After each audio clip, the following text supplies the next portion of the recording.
भाई इजराइल भी गए हो आप, वहां की बात करते हैं थोड़ी। वहां का कैसा रहा एक्सपीरियंस? यार इजराइल मेरे को जो सबसे मतलब खतरनाक एक्सपीरियंस लगा वो मेरे को लगा दिल्ली एयरपोर्ट पे।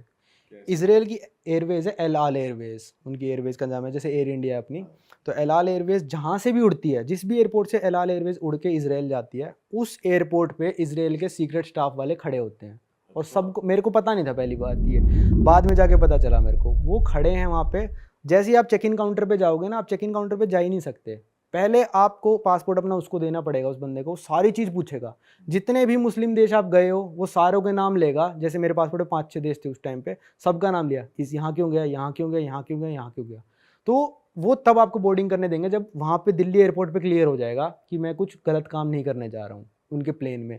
उनके जो प्लेन है एल आल एयरवेज के, उसमें काउंटर मेजर्स लगे हुए हैं। मतलब जैसे मिसाइल हमने छोड़ दी ना प्लेन पे, नॉर्मल पैसेंजर जेट पे छोड़ेगा क्या करेगा, वो उड़ जाएगा वो तो। पर उनके प्लेन में वो लगे हुए हैं पटाखे से जो निकलते हैं, जिसमें मिसाइल कंफ्यूज होकर उन पटाखों में लग जाती है और उनका प्लेन सेफ रहता है। मिसाइल डॉज हो जाती है हाँ, मिसाइल बेसिकली डॉज हो इससे। जाती है, जैसे मूवीज में देखा होगा, जैसे हाँ हाँ फाइटर वो करते हैं। तो उनके प्लेन भी इतने हाई टेक है, और उनके हर प्लेन में जितने भी पैसेंजर प्लेन है, एक इजरायली डिफेंस फोर्स का बंदा होता है। अच्छा। और ये सब इसीलिए क्योंकि वो इतने सारे उनके जो मुस्लिम जो हाँ, है तो उनके। इसराइल का ऐसा है ना भाई कि चारों तरफ से जो देश घिरा हुआ है वो मुस्लिम देशों से घिरा हुआ है। प्लस जितने भी दुनिया के सारे मुस्लिम देश हैं, सब लोग इसराइल को हेट करते हैं। वो रिकॉग्नाइज नहीं कर रहे ना कि इसराइल एग्जिस्ट भी करता है। पाकिस्तान के पासपोर्ट पे तो ये लिखा है, this passport is not valid for Israel. अच्छा। ठीक है, तो अगर आप इसराइल जाते हो तो आप भी एक नया पासपोर्ट इंडियन गवर्नमेंट से ले सकते हो कि मेरे को इसराइल जाना है, मेरे को दूसरा पासपोर्ट दे दो, सेकेंडरी पासपोर्ट। तो इतने देश जब यार आपको इतने लोग हेट कर रहे हैं, तो आपको सिक्योरिटी तो मेंटेन करनी पड़ेगी ना, आपको जान को खतरा है। तो इसलिए इसराइल वहां कर पे रहा है। जाके भी आपको ऐसा लगा? नहीं यार, वहाँ पे, हाँ वहाँ पे जाके ऐसा था कि ना, वहाँ पे हर बंदे को डिफेंस में सर्व करना पड़ेगा।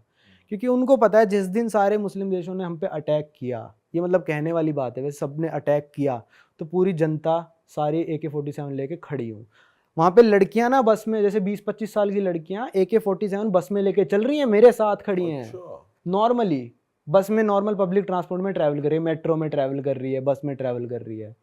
तो पूरे टाइम डर में रहना हो गया बेसिकली, कि डर में कभी भी मार सकता है कोई भी आपको, तो भाई गन लेके घूमो।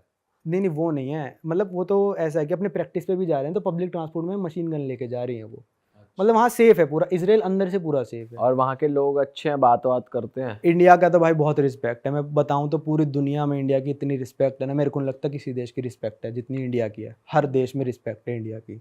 मेरे को जहाँ पे भी मैं जाता हूँ और कहता हूँ इंडिया, भाई बंदा चौंक जाता है, रिस्पेक्ट देता है, नमस्ते बोलेगा। इंडिया की बहुत रिस्पेक्ट है यार पूरी दुनिया में। इजरायली लोग तो वैसे भी कनेक्ट करते हैं हाँ, इंडिया इंडिया और से। इसराइल के तो रिलेशंस काफ़ी अच्छे हैं। हाँ। मेरे को नहीं मिला भाई आज तक एक भी ऐसा देश जहाँ पे इंडियंस को हेट करते हो। कहीं रेसिज्म कहीं आपने वैसे? मुस्लिम कंट्रीज में? मुस्लिम कंट्रीज़ में हो जाता है कई बार कि जैसे एग्जांपल देता हूँ मैं, कि जैसे हम ना उज़्बेकिस्तान में थे, हमने एक टैक्सी करी, और ऊबर वगैरह सिस्टम नहीं था वहाँ पे, नॉर्मल बात करके करी। उसने वहाँ की करेंसी 1 लाख बोली कि 1 लाख की आपकी टैक्सी पड़ेगी यहाँ से यहाँ तक, 8 टू 20 पॉइंट। तो भाई हमने कहा ठीक है। अब रास्ते में वो बंदा ना, हम 3 जने थे, एक मेरे साथ सरदार जी थे, एक 2 दोस्त और थे मेरे, हम सारे हिंदू थे, पाजी सिख हो गए, वो बंदा मुस्लिम था। तो पूरे रास्ते हमसे वो क्या पूछता है कि आपका रिलीजन क्या है। तो बाजी ने कहा आई एम पंजाबी, हमने कहा I am we are Hindu, ये वो। तो कहता नो मुस्लिम, तो इंडिया में तो मुस्लिम होते हैं। वैसे बातें करने लग गया, मुस्लिम मुस्लिम ऐसे बोलने लग गया कि मुस्लिम बन जाओ, एक ही गॉड है, ये वो बोलने लग गया। मतलब सब लोग तो नहीं बोलते, उसके दिमाग में डिफेक्ट था, वो बोलने लग गया। तो उसने हमको जब स्टेशन पे उतारा ना, कहता नहीं 1 लाख नहीं 2 लाख दो, क्योंकि उसको पता चल गया कि हम मुस्लिम नहीं है, इनको लूट लेता हूँ। कई लोगों के ऐसे डिफेक्ट हो रखा है दिमाग में। मेरे एक दोस्त क्या टर्की में हुआ था, हॉट एयर बैलून की राइड जो बहुत फेमस चल रही है ना आजकल टर्की में। तो वो हॉस्टल में बैठा था दोस्त मेरा, जैसे ऐसे ही बैठा, एक एजेंट आया और इनसे बात कर रहा है, मुस्लिम हो, एजेंट भी मुस्लिम है। तो फिर वो कहता कि आपको हॉट एयर बैलून करनी है? तो ये कहता हाँ करनी है। तो फिर वो कहता ठीक है, आप मुस्लिम हो? तो वो कहता हाँ। तो कहता ठीक है, आपके लिए $50। मेरे दोस्त के पास आया कि आपको करनी है? मेरा दोस्त बोला हाँ। वो दोस्त सुन रहा है सब कुछ। कहता आप मुस्लिम हो? कहता नहीं मैं मुस्लिम नहीं हूँ। तो फिर कहता आपके लिए $60। बताओ। उन बंदों से वो कह रहा है कि आप मुस्लिम हो ना, इसलिए मैं आपसे ज़्यादा पैसे नहीं लूँगा। तो ये मेरे को थोड़ी बात अजीब लगी कई लोगों की, मतलब सब लोग नहीं करते, काफ़ी अच्छा ट्रीटमेंट भी मिला है मेरे को मुस्लिम कंट्रीज़ में। और सबसे ज़्यादा हॉस्पिटेबल जो कहते हैं वो मुस्लिम कंट्रीज़ हैं। ईरान बहुत ज़्यादा हॉस्पिटेबल है, अफगानिस्तान के लोग इतना मानते हैं इंडियंस को, जबकि वो मुस्लिम है, पाकिस्तान से हेट करते हैं और इंडियन से लव करते हैं अफगानिस्तान के लोग जो तालिबान है। भाई वही है, कैसे कैसे लोग टकरा जाए हाँ वही उस उनके पे दिमाग में डिपेंड डिफेक्ट करता है। है। बाकी अच्छे लोग भी हैं, बुरे भी हैं। मुस्लिम कंट्रीज में ये भी ना काफ़ी चीज़ें प्रोहिबिटेड है, हाँ वो है। आम तौर की चीज़ें जो होती हैं। हाँ देश टू देश है वहाँ पे। जैसे दुबई बहुत ओपन हो चुका, दुबई में आप कुछ भी करो कोई दिक्कत नहीं है। अब ऐसी मतलब किसी और मुस्लिम देश में जाओगे तो आपको ये नहीं करना। मैं कतर में लैंड हो रहा था, मैं कतर में प्लेन से लैंड हुआ इंटरनेशनल एयरपोर्ट पे, अनाउंसमेंट क्या चल रही है एयरलाइन में कि हमारा रमज़ान का महीना चल रहा है तो आप खाना मत खाना पब्लिक में। तो यार ये तो मेरे को गलत लगा, क्योंकि यार इंटरनेशनल एयरपोर्ट पे सब लोग आ रहे हैं ना यार, किसी को भूख लगी हो, किसी को, मैं कहाँ टॉयलेट में छुप के थोड़ी ना खाऊंगा। तो ये प्रोहिबिशंस मतलब थोड़ी ज़्यादा है।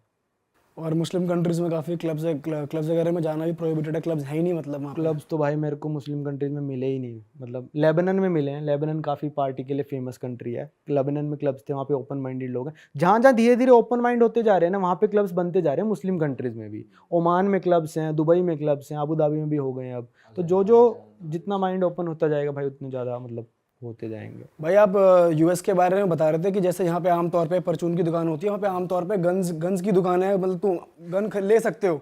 तो वो एक्सपीरियंस बता जो आप गए थे एक। भाई मैंने अपने दोस्त को बोला, वो 8-10 साल से यूएस रह रहा है, मैंने कहा यार गन की दुकान देखनी है मेरे को। मैंने चला रखी है गन, रशिया वगैरह में चला रखी है गन, सारी चला रखी है। मैंने कहा मेरे को खरीदनी है यार गन, मेरे को दिलवा के ला और हम चलाएंगे अपना फार्म में। तो वहाँ पे ना आप गन क्या भाई, ग्रेनेड भी खरीद सकते हो यार। अच्छा, ग्रेनेड खरीद लो, आपका प्लॉट है, मतलब वहाँ पे ना यूएस बहुत बड़ा है, पॉपुलेशन बहुत कम है, तो बड़े बड़े प्लॉट होते हैं लोगों के पास। अपने प्लॉट में जाके ग्रेनेड फेंक दो भाई, कोई दिक्कत नहीं है।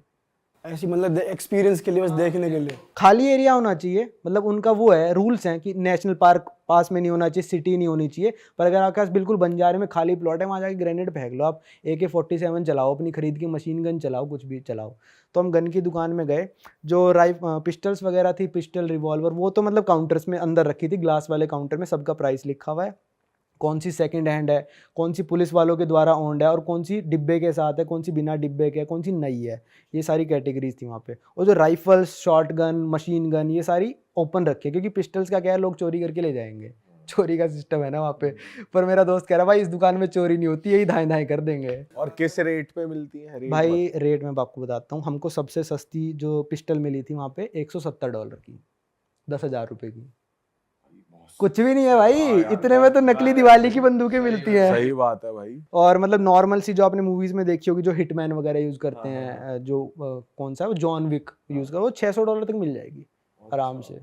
वो तो प्रॉपर माउजर गन होती है। अगर आपके घर पे कोई बंदा घुस गया, ठीक है, आपका प्राइवेट प्रॉपर्टी है, आपके घर में बंदा घुस रहा है और आपको लग रहा है कि ये मेरा दोस्त नहीं है, ये कुछ नहीं है, और आपके पास रीजन है कि वो आपको हार्म पहुंचाने वाला है, आप शूट कर दो उसको। हाँ, कोई कुछ नहीं करेगा, फ्री होल्ड है इस चीज। फ्री होल्ड है। वहाँ पे अगर लिखा है ना this is private property no trespassing, और अगर आप घुस गए, बंदे ने देख लिया, उसका दिमाग सटक गया कि मैं तो इसको गोली मारूंगा, मार देगा गोली। बेशक कोई गलती से ही घुस गया, कुछ देख रहा है। हाँ, अगर उसका दिमाग सटका हुआ, आप उसकी प्राइवेट प्रॉपर्टी में घुस चुके हो, वो आपको गोली मार देगा और उसके खिलाफ कार्रवाई नहीं होगी जब तक कि वो बोर्ड लगा हुआ है।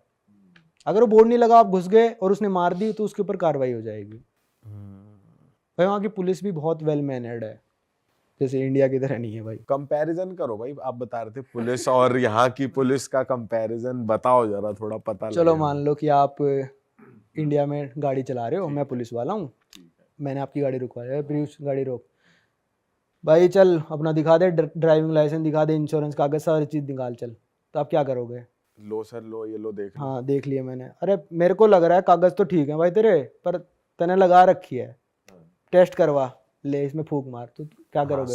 सुंगवा देंगे कि नहीं? सुंगवा देंगे। अब पुलिस वाले जुबान तो नहीं लड़ाओगे, नहीं कर रहा ये कर रहा, तो अब आप बन जाओ भाई वहाँ के पुलिस वाले और मैं वहाँ का नागरिक बनता हूँ अमेरिका का। ठीक है, सेम चीज़ पूछो। ठीक है। हाँ भाई, गाड़ी साइड लगा, साइड लगा लगा ला लिया, भाई, लाइसेंस ला अपना। नहीं दिखाऊंगा। क्यों? मैंने क्या जुर्म किया है? ओवर स्पीडिंग आपके पास प्रूफ है? है। क्या है? ये देख भगरिया तेरी 90 के ऊपर। अब वो उनके पास स्पीड गन होती है भाई, और उनकी बॉडी पे कैमरा लगा होता है। जब अपनी गाड़ी से बंदा उतर के आएगा और आपकी गाड़ी तक आएगा और आपसे सारी बातें करेगा, जब तक आपका चालान नहीं कट जाता, उसका कैमरा ऑन रहेगा। अरे वाह, आपने ये वीडियो यहाँ तक देख ली भाई, तुमने हमारी मेहनत सफल कर दिया, तुम ही लोग हो असली रियल हिट। और अगर आपको बहुत मजा आ रहा है ऐसी क्लिप्स में, ऐसी वीडियोस में, तो फटाफट जाइए प्लेलिस्ट पे बिंज वॉच कीजिए और सारी वीडियोस देख डालो और मौज काटो। That is it. हम मिलेंगे नए पॉडकास्ट में, नए क्लिप में। Till then bye bye, see you, take care, do subscribe.